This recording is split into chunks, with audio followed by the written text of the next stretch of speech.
I'm Amy Cherry. This local news is a service of Flagler County's Toyota dealer, Beaver Toyota, here to wow ya. A Bunnell man who was once listed as one of Flagler County's top 10 most wanted fugitives says he beat his neighbor to death. 26-year-old Johnnie Thomas Jr. pleaded guilty to manslaughter charges as part of a plea deal.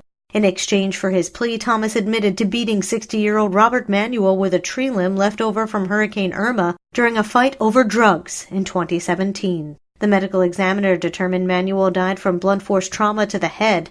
Thomas was also accused of leading officers on a high-speed chase down I-95. Police say he surpassed speeds of 100 miles per hour before his car ended up in the air and coming to rest in a retention pond. As one of Flagler's most wanted fugitives, Thomas was targeted for felony gun and drug dealing during Operation Heatseeker.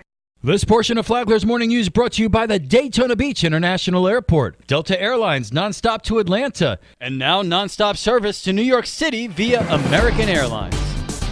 Two huge developments are slated for Palm Harbor, Tony Magoo reports. A couple of new developments proposed for Palm Coast Marina and along the city's Palm Harbor Golf Course would radically change the look and feel of the area. Both developments would be fairly smaller than what had once been planned, and both would include the surrendering of significant property to the city. Both are on a fast track and slated for planning board and city council discussions and action in the next few weeks. However, ETA on groundbreaking is less certain. The golf course development would result in 5 three-story buildings and 120 multifamily units. The city is calling them condos and townhouses rather than apartments, and that would be across from the golf course's driving range. The 9-acre marina development would include a complex made up of a 120-room hotel and 193 multifamily units with some commercial square footage. The city would gain ownership of the marina, which means the city would have to run it. So Palm Coast will be a municipal marina instead of a private one. And the city is banking on state and federal grants to finance some future investments there. For Flagler's Morning News, I'm Tony Magoo.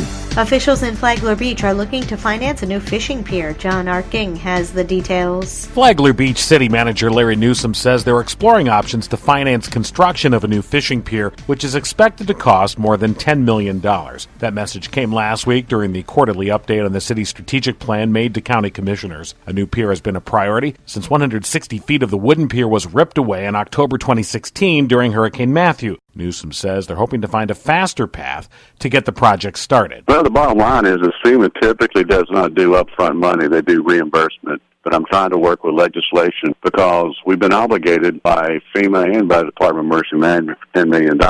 Right now, I do have the engineering firm looking at what's the appropriate distance we can go out, because as you go out, you have to go up based on the ocean floor. However, the biggest thing financially is to figure out how we're going to fund this, because $10 million is a lot for a small city. And if we go to the bank, FEMA's not going to cover the interest.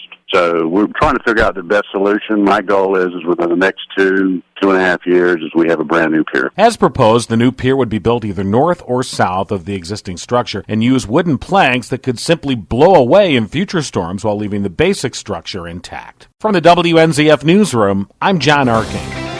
What is the Family Life Center that has been in Flagler County for more than 30 years? Trish Jacomi is its director and says the center is the only certified domestic violence and rape crisis center in the county. She said that she got involved with the Family Life Center as a victim. I got involved by happenstance. I didn't know that it was the domestic violence center, but I'm very vocal about being a survivor. It started as dating violence and then escalated to domestic violence when I had a child. Jacomi says that while many survivors are in the movement, many people have not experienced domestic violence themselves. She said that they do have family members or friends who have participated in working with victims. To hear the entire interview, go to the Free for All Friday pod. It's on the Flagler Radio app.